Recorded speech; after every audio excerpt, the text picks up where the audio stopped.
Okay, today is the 13th of September, and we've come to Majjhima Nikāya Sutta number 10, Satipatthana Sutta. Thus have I heard, on one occasion the Blessed One was living in the Kuru country, at a town of the Kurus, named Kammasadhamma. There he addressed the monks thus, "Monks, Venerable Sir," they replied, the Blessed One said, "Monks, this is the direct path for the purification of beings, for the surmounting of sorrow and lamentation, for the disappearance of pain and grief, for the attainment of the true way, for the realization of Nibbana, namely the four Satipatthanas." Stop here for a moment. This is the direct path, this is the translation here. The Pali is Ekayana Mago, a path that leads one way only. Jalan Sahala, one way path. So in other words, it only leads you to the disappearance of dukkha, only leads you to the realization of Nibbana. And these four Satipatthanas, I like to translate it as the four intense states of sati.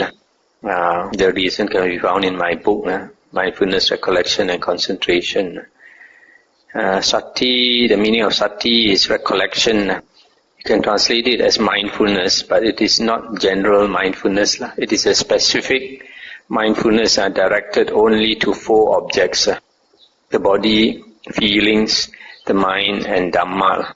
So if you use the word mindfulness, sometimes people get the wrong idea. People think it's general mindfulness. It is not general mindfulness. So the word recollection is better, because recollection means recalling, bringing to mind only four objects, paying attention to only four objects, being mindful of only four objects. What are the four? Here monks, a monk abides contemplating the body. Here it says as a body. The places it says in the body. I think in the new translation by this Venerable Bhikkhu Bodhi of the Samyutta Nikāya, he puts the body in the body. But the best translation probably is Venerable Thanissaro's, abides contemplating the body in and of itself. Contemplates the body in and of itself. So the idea is that he contemplates the body in the body, not among thoughts and among other things. That means fully focused on the body. Abides contemplating the body in the body, ardent, fully aware and collected. Is fully aware and collected, sati sampajanya, having put away covetousness and grief for the world. He abides contemplating feelings in feelings, ardent, fully aware, collected, having put away covetousness and grief for the world. He abides contemplating mind in the mind, ardent, fully aware, collected, having put away covetousness and grief for the world. He abides contemplating Dhamma in Dhamma, ardent, fully aware, collected, having put away covetousness and grief for the world. So here the four Satipatthanas means contemplating these four objects, the body, feelings, mind and Dhamma, in and of itself, fully focused on these four things, or one of these four. Having put away covetousness and grief for the world, I think I explained several nights ago. That means having put away the world, because if you chase after worldly objects, either you have covetousness, you want to covet them, you want to possess them, or if you can't get them, then you have grief. So if you don't want to have these two unwholesome states of covetousness and grief, then you don't want to, you put away the world, you let go of the world, let go of worldly enjoyments. And how monks? Does a monk abide contemplating the body in the body? Here a monk, gone to the forest or to the root of a tree or to an empty hut, sits down, having folded his legs crosswise, set his body erect, and established mindfulness in front of him.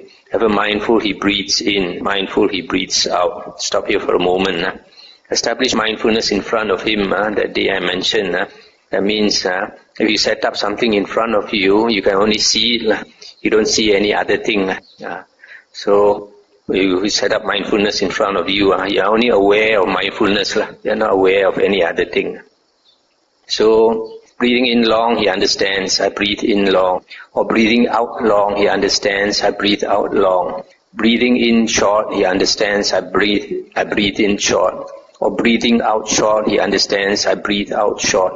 He trains thus, I shall breathe in experiencing the whole body of the breath. He trains thus, I shall breathe out experiencing the whole body. He trains thus, I shall breathe in tranquilizing the body conditioner. He trains thus, I shall breathe out tranquilizing the body conditioner. Kaya Sankara. Just as a skilled turner or his apprentice, when making a long turn, understands I make a long turn. Or when making a short turn, understands I make a short turn. So too, breathing in long, a monk understands I breathe in long, etc. So here, when the breath is long, he notices that it is long. If the breath is short, he notices that it is short. And then he breathes in and out, experiencing the body. The body is the breath body. It's not the physical body, it's a breath body. And then he again says, I shall breathe in, tranquilizing the body conditioner. The body conditioner is also the breath, because the body conditioner, the body depends on breath to survive. Without the breath, the body cannot survive. So the body conditioner refers to the breath. So as he continues observing the breath, then the breath becomes more and more tranquilized, becomes calmer, becomes more tranquil. And then, just like an apprentice, he notices whether it's a long breath or short breath, etc. In this way, he abides contemplating the body in the body internally, or he abides contemplating the body in the body externally, or he abides contemplating the body in the body both internally and externally, or else he abides contemplating in the body its arising factors, or he abides contemplating in the body its vanishing factors, or he abides contemplating in the body both its arising and vanishing factors, or else mindfulness that there is a body is simply established in him to the extent necessary for bare knowledge and mindfulness or collectedness. And he abides independent, not clinging to anything in the world. That is how a monk abides contemplating the body in the body. He abides independent, not clinging to anything in the world. Because if he clings to anything in the world, then the unwholesome states of covetousness and grief arise. So when he practices the holy path, he lets go of things in the world. It's very important, otherwise you cannot progress in the spiritual path. A lot of people want to practice the spiritual path but still cannot let go, so they cannot make much progress. And then this arising factors refers to the conditions that cause its arising, the factors that cause the origination of the body, here referring to the breath body. The conditions, these vanishing factors refers to the factors for its ceasing, for its vanishing.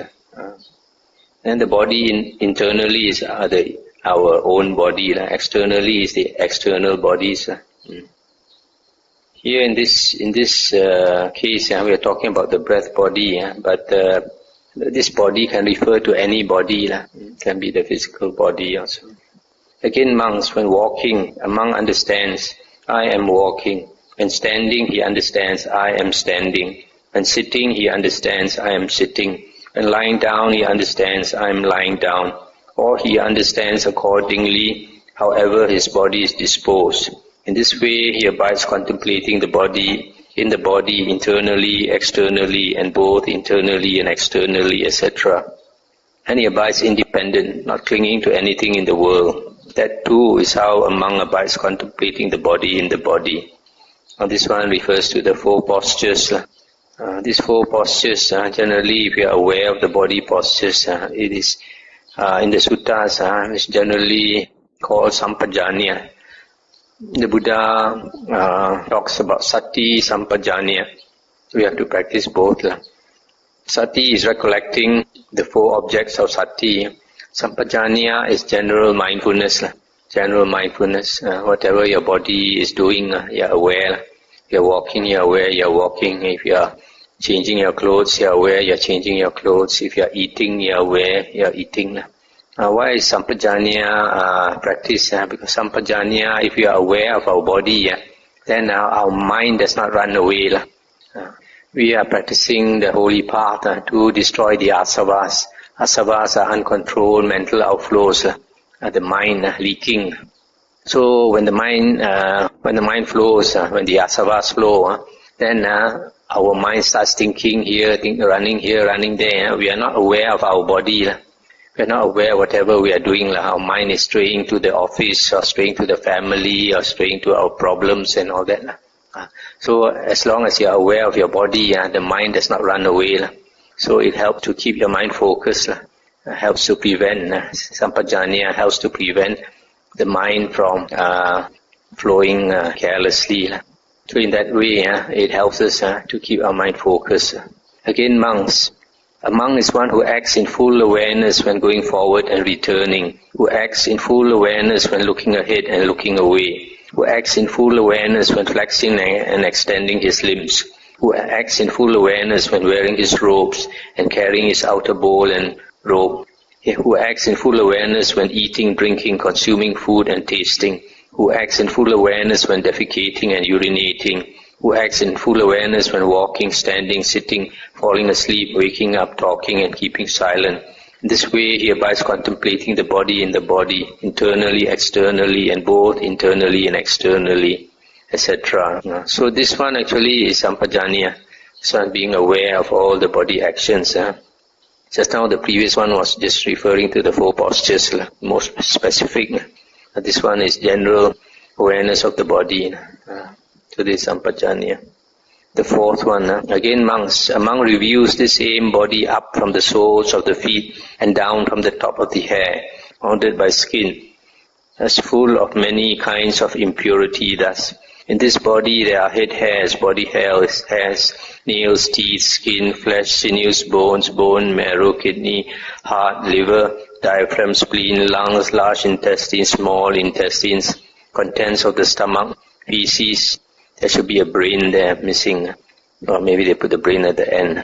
Bile, phlegm, pus, blood, sweat, fat, tears, grease, spittle, snot, all of the joints, urine. It's as though there were a bag with an opening at both ends, full of many sorts of grain, such as hill rice, red rice, beans, peas, millet and white rice. And a man with good eyes were to open it and review it thus. This is hill rice, this is red rice, these are beans, these are peas, this is millet, this is white rice. So too a monk reviews this same body as full of many kinds of impurity. Thus, in this body there are head hairs, body hairs, nails, teeth, skin, flesh, sinews, bones, etc.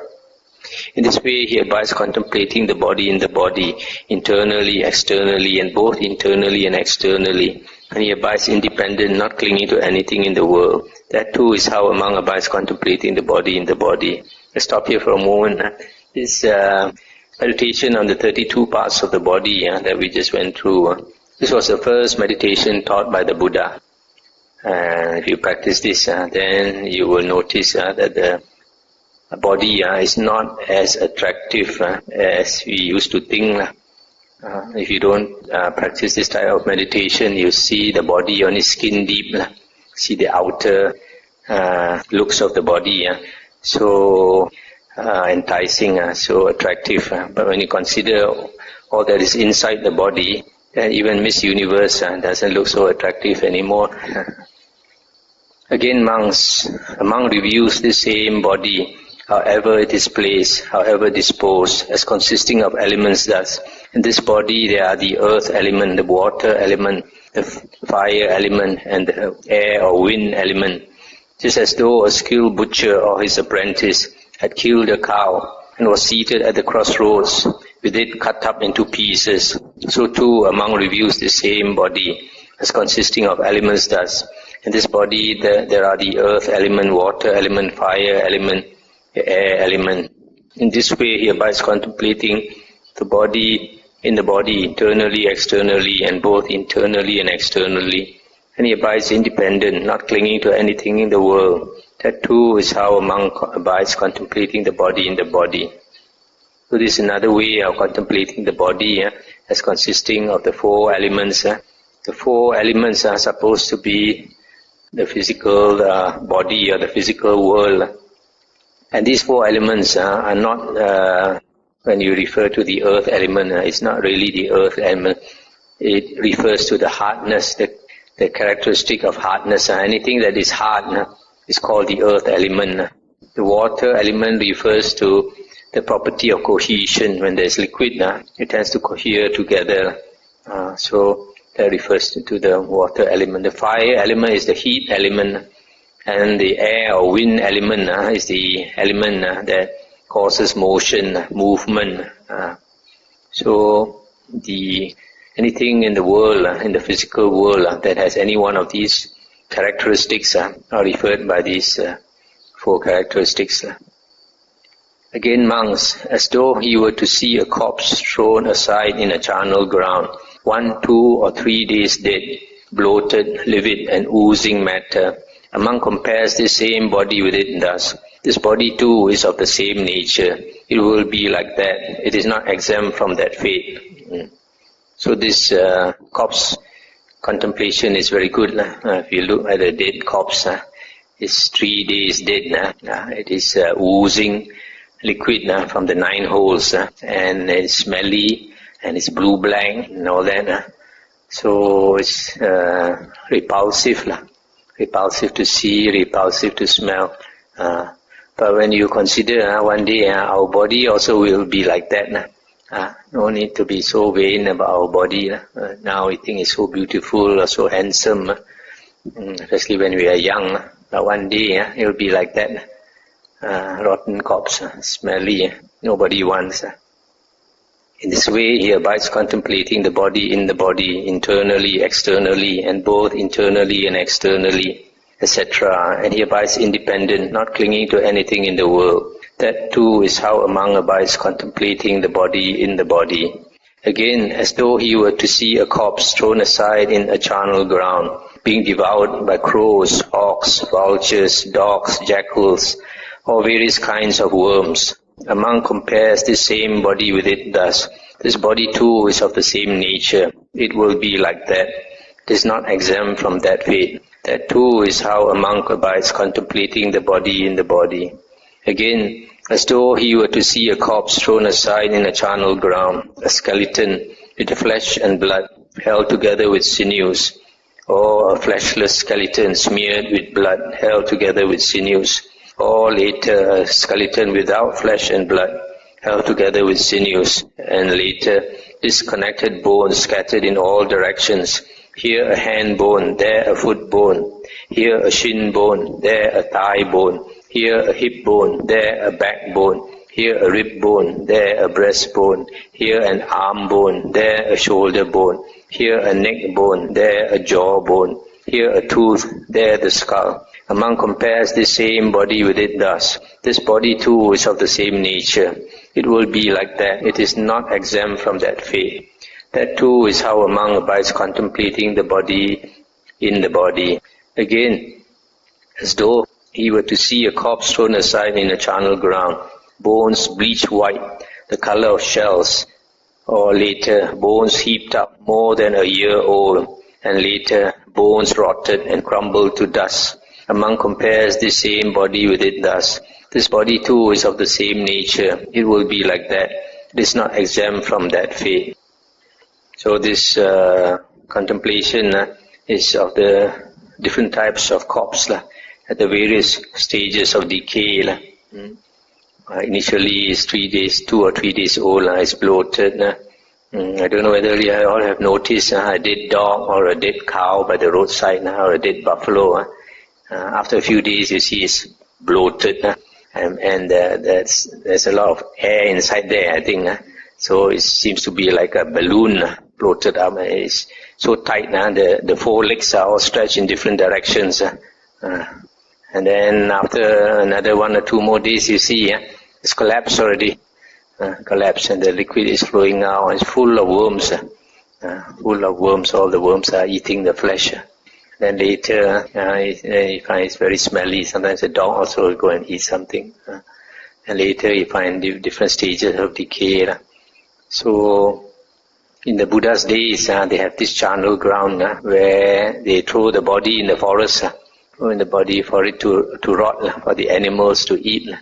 So the monk who's very serious, he will go and sit at the charnel ground and contemplate, see the various stages of decay of the corpse. So it's quite a sobering contemplation. In this way, he abides contemplating the body in the body internally, or he abides contemplating the body in the body externally, or he abides contemplating the body in the body both internally and externally, or else he abides contemplating in the body its arising factors, or he abides contemplating in the body its vanishing factors, or he abides contemplating in the body both its arising and vanishing factors.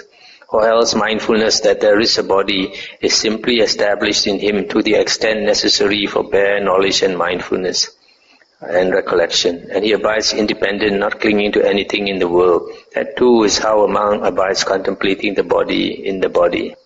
This contemplation of the corpse brings to mind, the Taj Mahal. Taj Mahal, we had this emperor in India. I guess he had many wives. One was his favorite wife, must have been very young and beautiful. And this young and beautiful wife passed away. And he was so sad. He wanted to preserve the body. He clung on to the body, but after a few days he starts to get smelly. Cannot continue to cling to it. So he built this mausoleum, this Taj Mahal, to store that corpse. Nowadays, if someone were in his position, what would they do?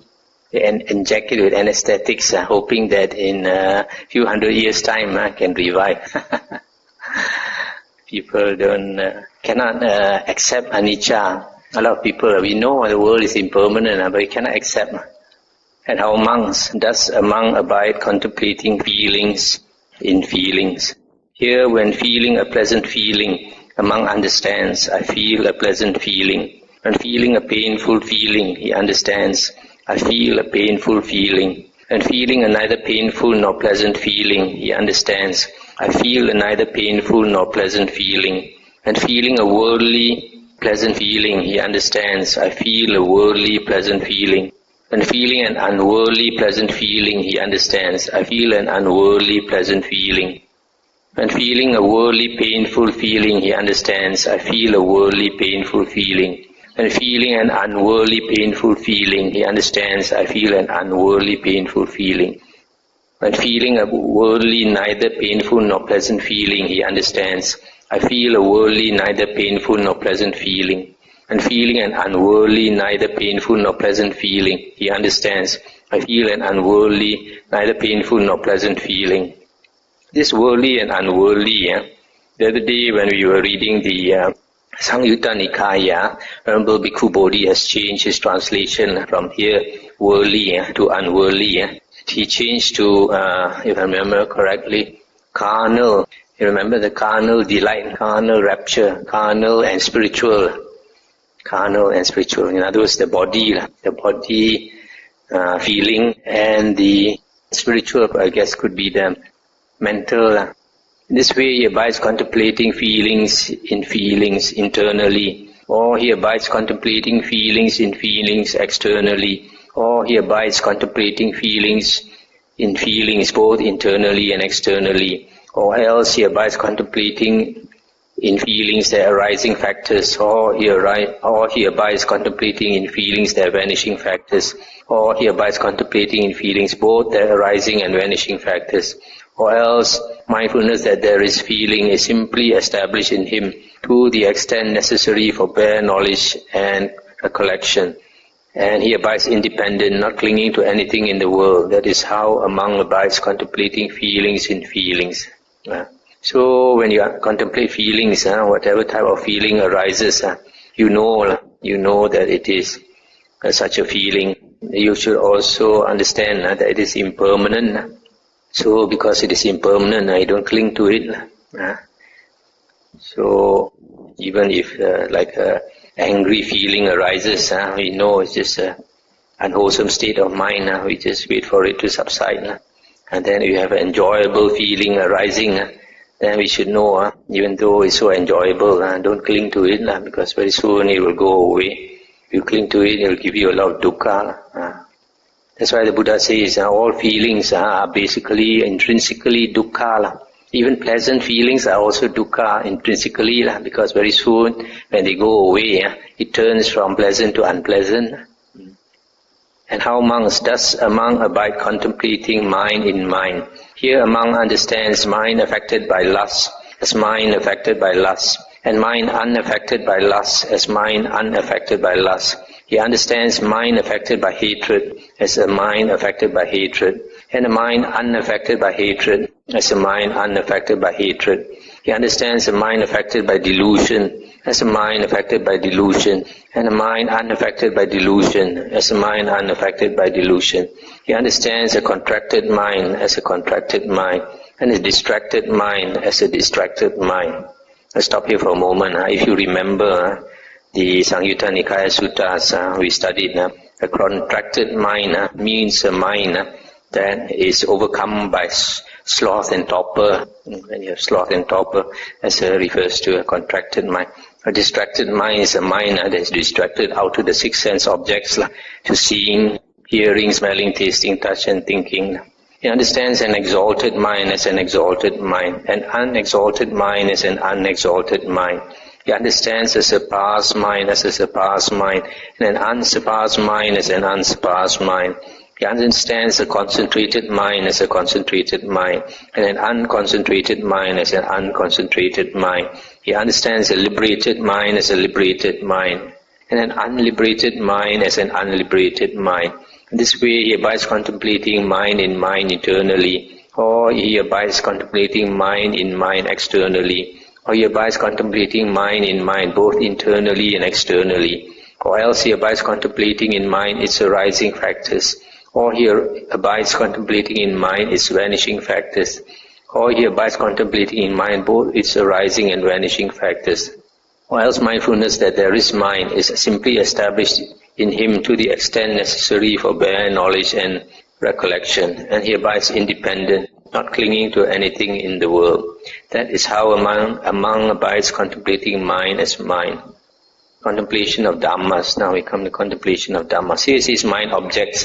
That's a wrong translation. Because of the four objects of Sati or Satipatthana, this last one, the Dhamma, is the most important. Because there's this one sutta where the Buddha says, a person becomes liberated only under 5 circumstances. There are only 5 occasions when a monk becomes liberated, attains arahanthood. One is when he listens to the Dhamma, he understands and becomes liberated. The second one, when he's teaching the Dhamma. Third one, when he's repeating the Dhamma. The fourth, when he's reflecting on the Dhamma. And only the fifth is during meditation, when he contemplates on the Samadhi Nimitta.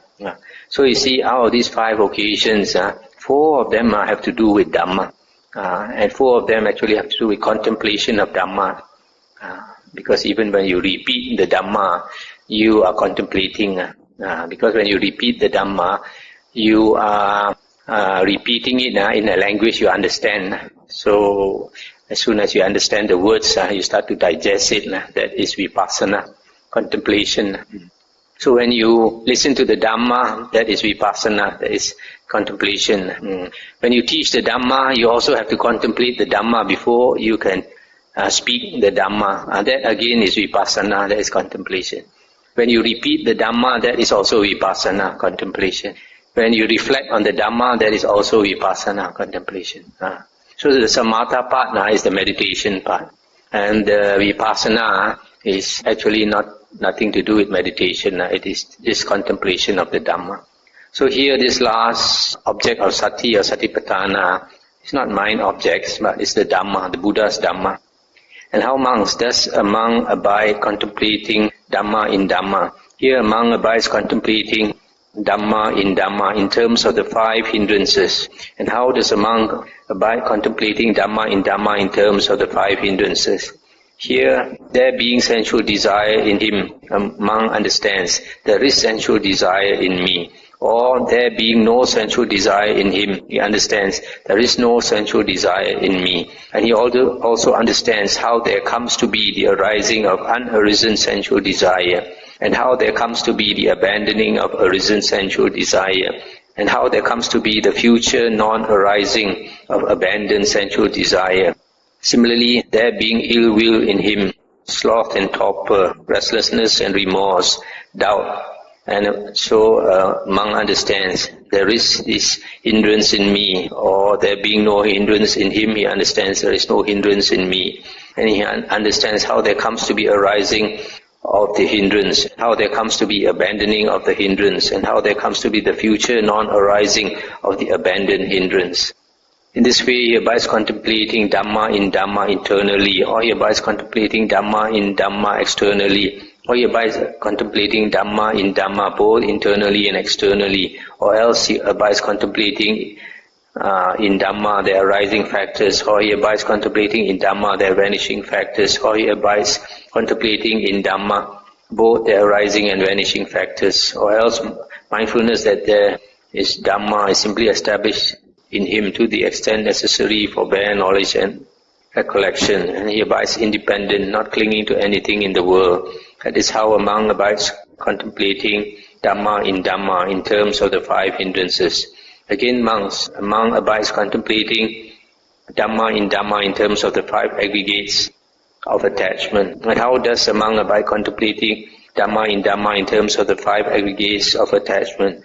Here a monk understands such is material form or body, such its origin, such its disappearance, such is feeling, such its origin, such its disappearance, such is perception, such its origin, such its disappearance, such is volition, such its origin, such its disappearance, such is consciousness, such its origin, such its disappearance.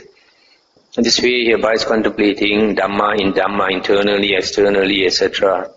These 5 aggregates refers to 5 things, body, feelings, perception, volition and consciousness. And these 5 things can be also considered to be 2 things, body and mind. Mind consisting of the 4 things, feelings, perception, volition and consciousness. Again, a monk abides contemplating Dhamma in terms of the 6 internal and external bases. And how does a monk abide contemplating Dhamma in terms of the 6 internal and external bases? Here a monk understands the I, he understands forms, he understands the factor that arises dependent on both. And he also understands how there comes to be the arising of the unarisen factor, and how there comes to be the abandoning of the arisen factor, and how there comes to be the future non-arising of the abandoned factor. Similarly, he understands the ear, he understands the nose, the tongue, the body, the mind, understands the 6 bases and the objects and the factor that arises. In this way, he abides contemplating Dhamma internally, externally, etc. These 6 bases refers to the 6 sense bases of eye, ear, nose, tongue, body and mind.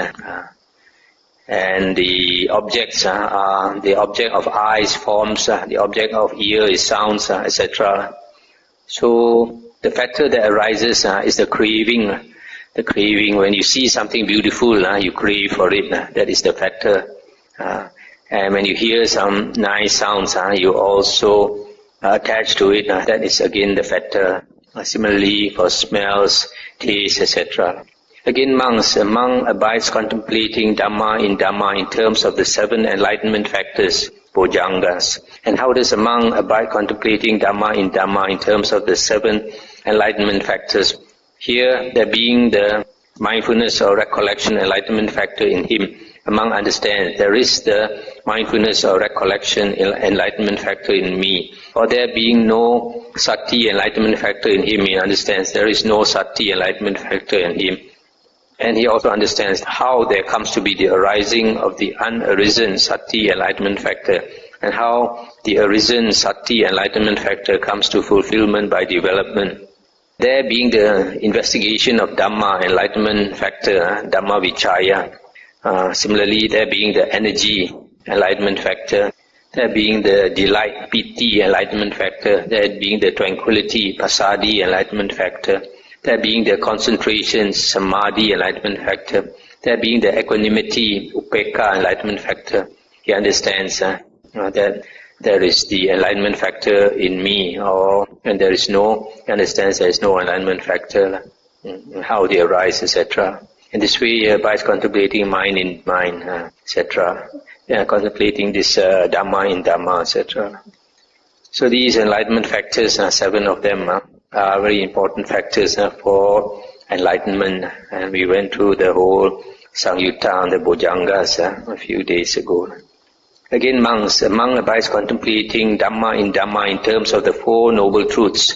And how does a monk abide contemplating Dhamma in terms of the 4 noble truths? Here a monk understands as it actually is, this is suffering. He understands as it actually is, this is the origin of suffering. And he understands as it actually is, this is the cessation of suffering. He understands as it actually is, this is the way leading to the cessation of suffering. In this way he abides contemplating Dhamma internally, or he abides contemplating Dhamma in Dhamma externally, etc. This here, notice here, this description of the 4 noble truths is very short. So this sutta, this Satipatthana sutta, differs from the Satipatthana sutta found in the Digha Nikāya. Only here, in the Satipatthana sutta, they explain the 4 noble truths in greater detail. Otherwise, the rest of the sutta is exactly the same between the Satipatthana sutta found in the Majjhima Nikāya and the Satipatthana sutta found in the Digha Nikāya. In the Digha Nikāya, when they explain the 4 noble truths in detail, they explain suffering, they explain the origin of suffering, the cessation of suffering, the path leading to the cessation of suffering.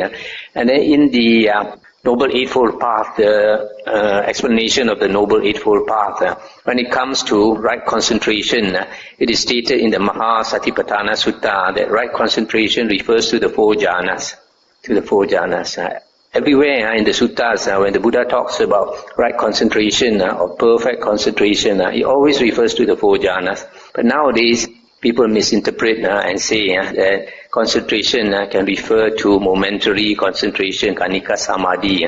This word kanika samadhi, the Buddha never heard it also, never used it.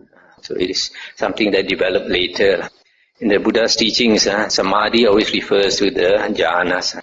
Monks, if anyone should develop these 4 Satipatthanas, intense states of recollection, in such a way for 7 years, one of 2 fruits could be expected for him. Either final knowledge here and now, or that if there is a trace of clinging left, non-return.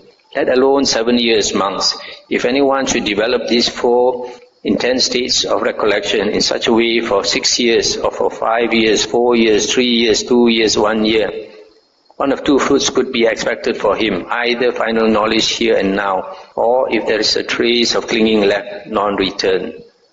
Let alone 1 year, monks, if anyone should develop these 4 intense states of recollection in such a way for 7 months, or 6 months, 5 months, 4 months, 3 months, 2 months, 1 month, for half a month, one of 2 fruits could be expected for him, either final knowledge here and now, or if there is a trace of clinging left, non-return. Let alone half a month, monks, if anyone should develop these 4 intense states of recollection in such a way, for 7 days, one of 2 fruits could be expected for him, either final knowledge here and now, or if there is a trace of clinging left, non-return.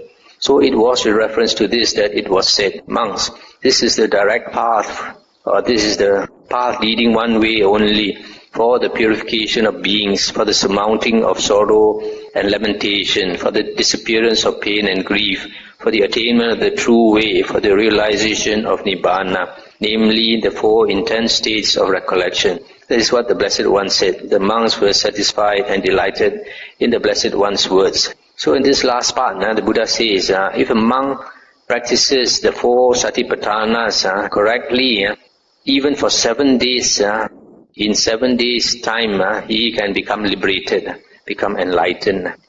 So that can only happen if the sati is unremitting sati. Every second, the mindfulness does not stray, does not weaken, does not run away. So that's why it's called intense state of recollection. so intense that it's not, there's no let up. So in the our Buddha, among our Buddha's disciples, we know of only one, Venerable Mahamoggallana, who attained liberation in 7 days. He practiced 7 days. He practiced strenuously for 7 days, and he became enlightened in such a short time. But that was possible only with the help of the Buddha, because mentioned in the Samyutta Nikāya that we read, when he entered in the first jhana, because he was practicing so hard, he didn't take rest, you see. So he was so sleepy that he fell out of the first jhana. When that happened, the Buddha came to him and asked him to be more mindful, don't be nodding. Then he knew that the Buddha was observing him. Then he used more energy and he could stay in the first jhana. And after that, he could enter the second jhana. But because also the same reason, he was so tired that he was nodding his head and coming out of the second jhana. Again, the Buddha went to him and reminded him, and again used more effort and could abide steady in the second jhana. After that, similarly for the third jhana, fourth jhana, the other jhanas, until his mindfulness was unremitting, no let up in his mindfulness, no sleep for 7 days and nights, no sleep until he became enlightened. So nowadays, what is being practiced now, without the samadhi, it's impossible to become enlightened in 7 days. Not to say 7 days, even 7 years or 70 years without the strong samadhi, you cannot become enlightened at all. So we have finished the first 10 suttas in the Majjhima Nikāya. We can go to the 11th sutta, Culasihanada sutta, the shorter discourse on the line storm. But just let me recapitulate, recap what the Buddha said on the Satipatthana sutta. The Satipatthana sutta, it doesn't teach you exactly how to practice sati, it just tells you the objects of sati. That contemplating the body is, firstly it says, to practice Satipatthana, you got to contemplate 4 things, body, feelings, mind and Dhamma. And then the first one, body, it tells you the various types of bodies that you can contemplate. First one is the breath body, then after that the 4 postures, then after that awareness. Awareness actually is sampajanya, awareness of your body, actions. And number 4 is the unattractiveness of the body and the 32 parts of the body. And then after that, the 4 elements. The 5th is the 4 elements. And then the 6th to the 14th object is the skeleton contemplation, the different types of skeleton. So there are 14 objects in the body. Then contemplation of feelings, there's only one. Whenever feelings arise and cease, you have to be mindful of it. Then contemplating of mind, the state of the mind, whether it's a lustful mind or an angry mind or whatever, just be aware of it. I think this contemplation of mind, you can include also the thoughts, whatever thoughts arise, you have to be aware. But instead of following the thoughts, you don't follow the thoughts. If you follow the thoughts, you keep thinking, then you are no more mindful. Instead, you have to observe why you think in a certain way. What is your motive? When we look at the motive behind our thoughts, behind our reactions, then we understand ourselves better, whether we have a big fat ego or we have a lot of anger or whatever, we have a lot of greed. So it's only by understanding yourself that you can change. If you don't understand yourself, how can you change? How can you improve? That's why in the Noble Eightfold Path, the 6th factor, right effort is to always observe whether you have unwholesome states of mind or wholesome states of mind. So in the same way, so when whatever thoughts come to your mind also, you should understand whether they are wholesome or unwholesome.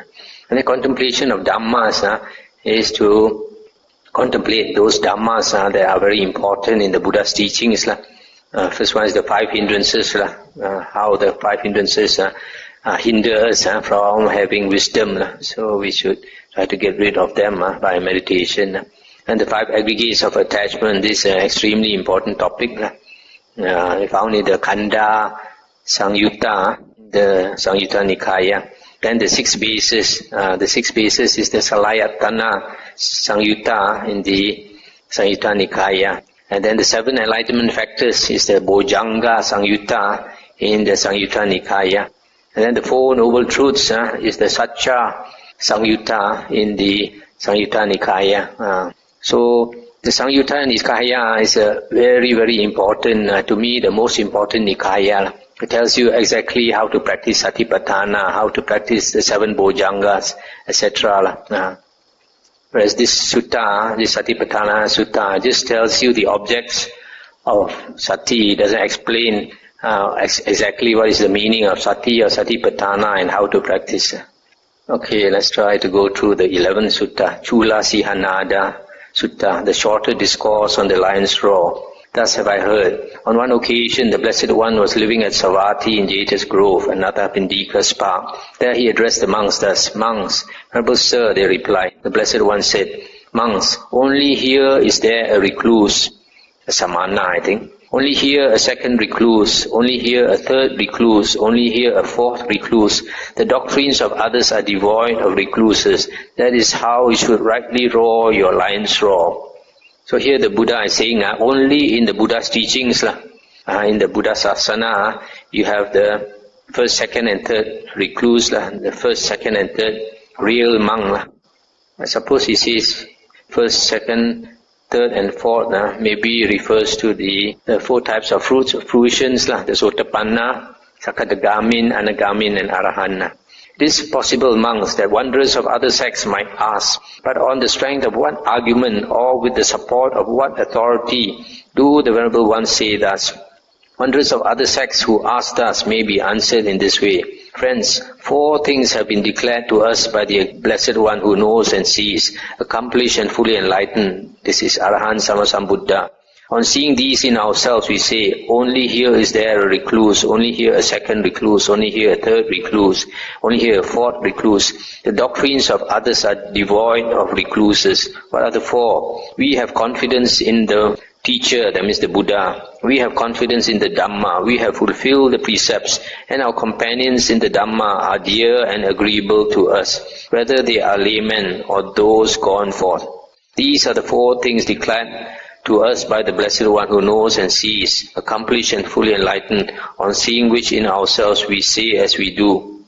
So the Buddha says there are 4 things that they possess. They have confidence in the Buddha, the Dhamma, and they keep the Aryan precepts, and the companions in the Dhamma are dear to them. It is possible, monks, that wanderers of other sects might say thus, Friends, we too have confidence in the teacher, that is, in our teacher. We too have confidence in the Dhamma, that is, in our Dhamma. We too have fulfilled the precepts, that is, our precepts. And our companions in the Dhamma are dear and agreeable to us too, whether they are laymen or those gone forth. What is the distinction here, friends? What is the variance? What is the difference between you and us? Wanderers of other sects who ask thus may be answered in this way. How then, friends, is the goal one or many? Is the object one or many? Answering rightly, the wanderers of other sects would answer thus, Friends, the goal is one, not many. But friends, is that goal for one affected by lust or free from lust? Answering rightly, the wanderers of other sects would answer thus, Friends, the goal is for one free from lust, not for one affected by lust. But friends, is that goal for one affected by hate or free from hate? Answering rightly, they would answer, Friends, that goal is for one free from hate, not for one affected by hate. But friends, is that goal for one affected by delusion or free from delusion? Answering rightly, they would answer, Friends, that goal is for one free from delusion, not for one affected by delusion. But friends, is that goal for one affected by craving or free from craving? Answering rightly, they would answer, Friends, that goal is for one free from craving, not for one affected by craving. But friends, is that goal for one affected by clinging? attachment, or free from clinging? Answering rightly, they would answer, friends, that goal is for one free from clinging, not for one affected by clinging. But friends, is that goal for one who has vision or for one without vision? Answering rightly, they would answer, friends, that goal is for one with vision, not for one without vision. But friends, is that goal for one who favors and opposes, or for one who does not favor and oppose? Answering rightly, they would answer, friends, that goal is for one who does not favor and oppose, not for one who favors and opposes.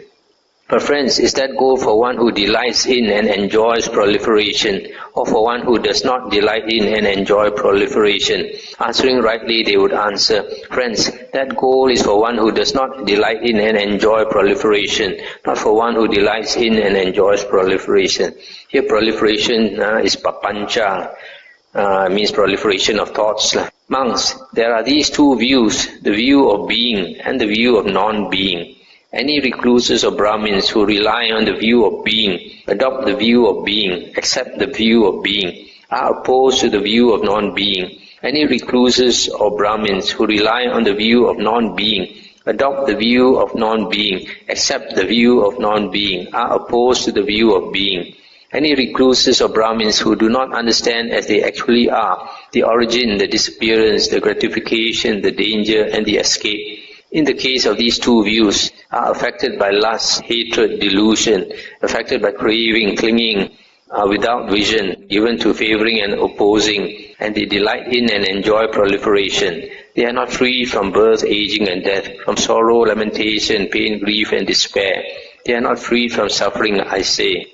Any recluses or Brahmins who understand as they actually are, the origin, the disappearance, the gratification, the danger and the escape, in the case of these two views, are without lust, without hate, without delusion, without craving, clinging, with vision, not given to favoring and opposing, and they do not delight in and enjoy proliferation. They are freed from birth, aging and death, from sorrow, lamentation, pain, grief and despair. They are freed from suffering, I say. Monks, there are these four kinds of clinging. What for? Clinging to sensual pleasures, clinging to views, clinging to rules and observances, and clinging to a doctrine of a self.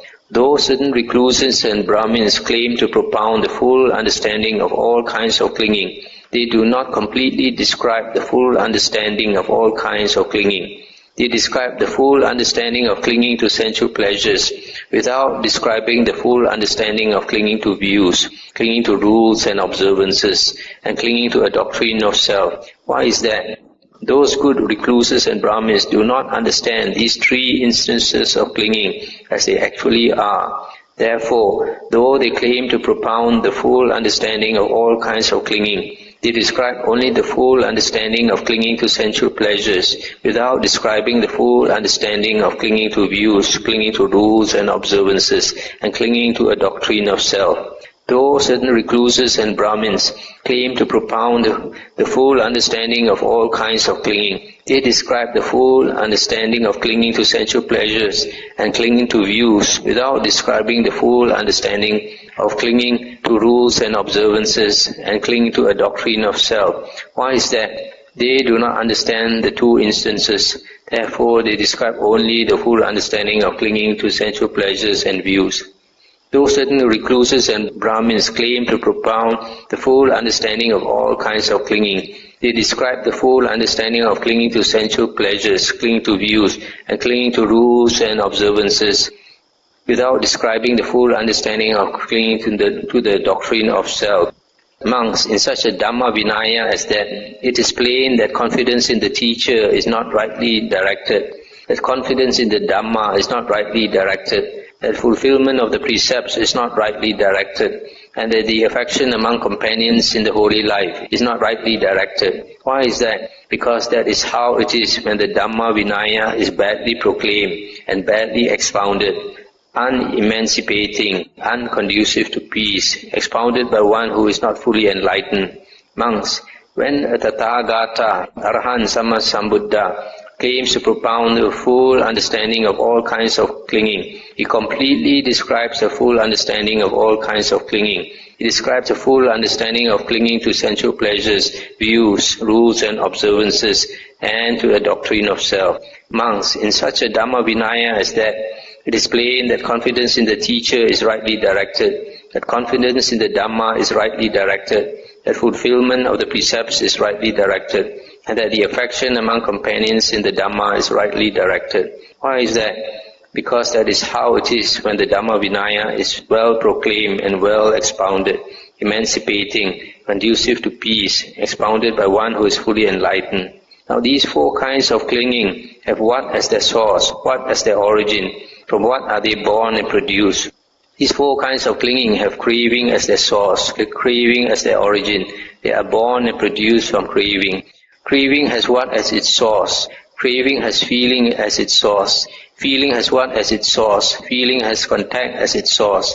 Contact has what as its source? Contact has the sixfold base as its source. The sixfold base has what as its source? The sixfold base has nama rupa, mentality, materiality as its source. Mentality, materiality has what as its source? Mentality, materiality has consciousness as its source. Consciousness has what as its source? Consciousness has volition as its source.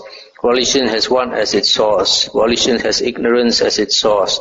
Ignorance as its origin. It is born and produced from ignorance. Monks, when ignorance is abandoned and true knowledge has arisen in a monk, then with the fading away of ignorance and the arising of true knowledge, he no longer clings to sensual pleasures, no longer clings to views, no longer clings to rules and observances, no longer clings to a doctrine of himself. When he does not cling, he is not agitated. When he is not agitated, he personally attains Nibbana. He understands birth is destroyed, the holy life has been lived. What had to be done has been done. There is no more coming to any state of being. That is what the Blessed One said. The monks were satisfied and delighted in the Blessed One's words. So in this sutta, the Buddha says that the real recluse or the real monk is only found in the Buddha's Dhamma Vinaya, in the Buddha's teachings. And then if the external ascetics say that they also are similar, then the Buddha says, but their Dhamma Vinaya is different. So even these four things that they claim to have confidence in the teacher, confidence in the Dhamma, they have the precepts and they love their companions in the holy life. Even that is faulty because the Dhamma Vinaya is faulty. Then the Buddha says, talks about the four kinds of attachment or clinging to sensual pleasures, clinging to views, clinging to rules and observances, and cling to a doctrine of itself. The Buddha says, these external ascetics, they are not able to explain these four types of clinging in detail. They might be able to explain one, or explain two, or explain three, but they are not able to explain all four correctly and in detail.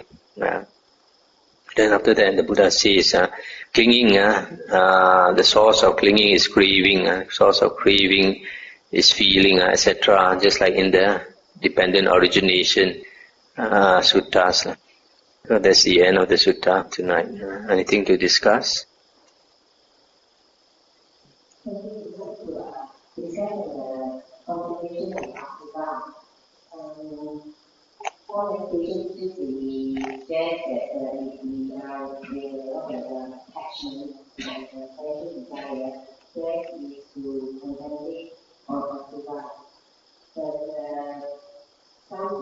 the, you can't even stand to look at costs of the body in the video or DVD. So out of fear, like to know what is the source of this fear and this. The source of the fear is our I am, the being. Once you have perception that the I exists, then you are always afraid that this I may be harmed in any way. That's why all our fears arise because of that self. If there is no self, then there is no fear. That's why the Buddha says, an Arahant, because he has no self, if you took a dagger, you wanted to stab an Arahant, he will not shout for help. He does not see a self in this body. Even if you were to kill him, he would accept it as his karma.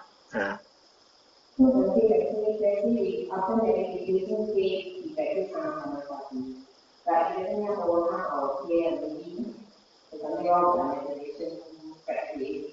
So you have to switch on to Asubha or the good mind. On the other hand, if you concentrate and never get here, so how are we going to balance the way?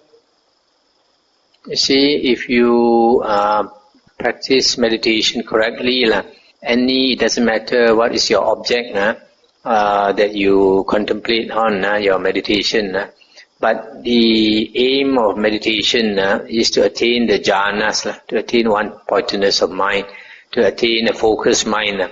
When the mind attains samadhi, there is strength in the mind. When there is strength in the mind, it doesn't move so easily.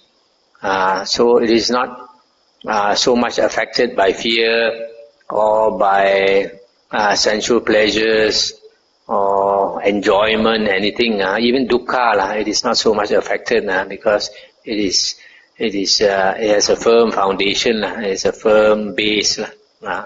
So samadhi is very important, strength of mind. And understanding of the Dhamma also. If you have understanding of the Dhamma, then certain things we can accept. Like seeing these corpses and all that, although they are revolting, but the only way to overcome it is to see it again and again. You cannot say, oh, because it's revolting, I don't want to see it. Maybe when my samadhi is strong, then maybe I can see. Don't wait. You have to start getting used to it by seeing it. The other day, I understand they showed this Asubha, this VCD, on how they kill people and all that. And then one of our brothers, after seeing that, he couldn't sleep for a few nights. And he went home for a few days before he came back. So, you see, this, although this thing is revolting, hard to see, hard to stomach, but it's a fact of life. Life is like that. Life is really very cruel. So we have to come to terms with it. We have to face it. I always like to quote this, that when I was young, I had this fear of the darkness because my parents brought me to see a Pontianak show, ghost show. It was so frightening that after I came back, every night I had a nightmare for 7 nights. Every night I woke up sweating all over. And from there I got a fear of the dark. After I became a monk, and then I went to Thailand, and I came back from Thailand in 1987. I went to look for caves to stay in Ipoh area. And I couldn't find a good cave. All the good caves are taken up by people, by fortune tellers and by this and that and all. So some devotees went looking for me, and they found this dark cave behind Simpang Polai. A very dark and huge cave, I think bigger than this hall. And it seems during the Japanese occupation, when the Second World War, about 200 girls hid in that cave. They were afraid of being raped by the Japanese soldiers, so they hid in that cave. So that was the best cave I had. So because it was very quiet, I went to stay there. It was very frightening. I could the first 2 nights, then I'll stay inside. I stayed outside. But then I had a dream that told me that I would be safe if I went inside the cave. Some devas appeared to me in the dream. So after that, I went to stay inside the cave. But it was so dark, I had to light an oil lamp. And sometimes some curious people came looking for me. I just blow off the oil lamp. I stand behind the rock. They look and look. They can't see anybody. So dark. So from there, I stayed there 4 months. Slowly, I overcame the fear of darkness. So it's like this. You want to overcome some shortcoming in you. You have to face it head on. You cannot run away. If you keep running away until you die, so you will never overcome your fear.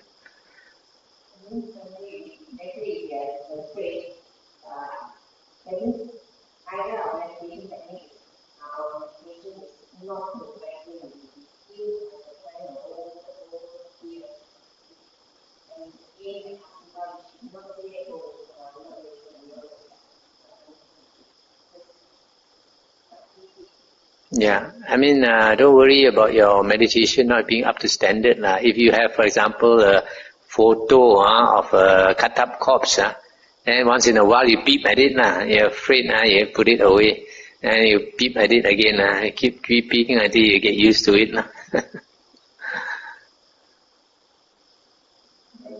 Yeah.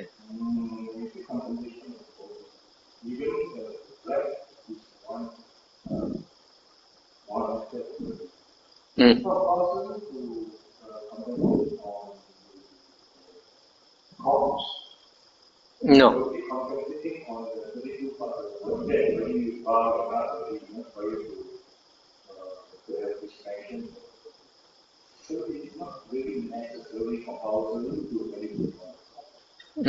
Not necessary. But if you are a person with a lot of lust, then it is advisable to contemplate on the corpse. You see, in the Noble Eightfold Path, the seventh factor is Sammasati, right? Right recollection. The eighth factor is Sammasamadhi, right concentration. Now, the seventh factor is only Sammasati. It's not Satipatthana, A lot of people think that Sati and Satipatthana is the same. It's different. Sati and Satipatthana is different. Sati is contemplating these four things. You can contemplate all four, or you can contemplate one of them. And you do this contemplation whenever convenient. For example, when you're sitting in a bus, as there's nothing to do, when you're taking a stroll, you just reflect on the Dhamma and you think of these four objects. You observe your mind, observe your feelings, and then remember the Dhamma that you have learned, and then observe your body and think of the nature of your body, how you're getting old, how 5 years ago you didn't have arthritis, now you got arthritis here and there. So then you realize the nature of the body, and you contemplate, if you like, on the corpse, how you're going to end up as a corpse, and all this. So that is Sati. But Satipatthana is different. Satipatthana, the example given in the Samyutta Nikāya on how to practice Satipatthana was this man who was forced to carry a bowl of oil, among a great crowd of people, and a man followed him behind with an uplifted sword and told him, if you spill even one drop of the oil, I'll chop off your head. So this man holding the bowl of oil, he has to be very mindful that he does not spill even one drop of oil. So he is walking with all his attention focused on that bowl of oil. That is how to practice Satipatthana. And it is also mentioned very clearly in the Satipatthana Samyutta, when the Buddha talked about the simile of the cook, that the skillful monk who practices Satipatthana, that means the one who practices Satipatthana in the correct way, ends up with getting concentration. If he does not get concentration, then he's unskillful. He has not obtained the objective of practice Satipatthana. The objective of practicing Satipatthana is to attain the jhanas. That is the end result. So Satipatthana is the link between Sammasati and Sammasamadhi. After you practice Sati already, then you focus your attention on one object, for example, your breath. And as much as you can, put your attention on the breath, that one object. For the Buddha's disciples, they put their attention on the breath 24 hours a day. Even when they rest also, they have unremitting mindfulness on the breath until they are able to maintain their mindfulness 24 hours a day. And then they attain Arahanthood.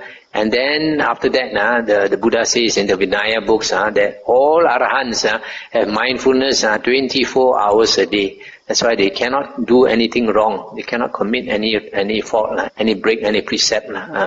So for Arahant to be mindful 24 hours a day, he must have practiced to the extent that he could maintain his mindfulness 24 hours. So you cannot do that type of practice, maintain your unremitting mindfulness without samadhi. Without samadhi, you try to be mindful, very soon you'll be falling asleep. So that is a difference between Sati and Satipatthana. Satipatthana is the intense state of recollection, unremitting mindfulness on one object, moment to moment to moment to moment, and only one object until it turns into one pointedness of mind. That's why the Venerable Anuruddha, he was asked, what did you practice to attain such great supernormal powers? And he said Satipatthana, intense state of recollection. Indeed, thinking of the cook who knows his master, actually the cook and the master will eventually be the same unit and the same appointment of the mind. Say again.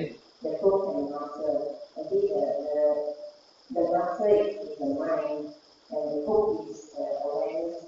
Eventually, if we are able to control our mind, and then the cook is like the master.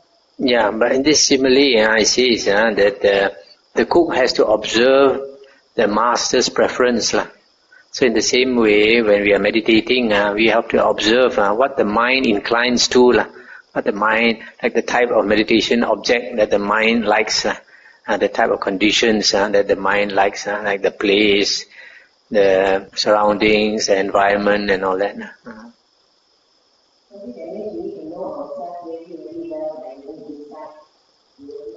Yes. You have to be very observant of yourself. Come, we end here.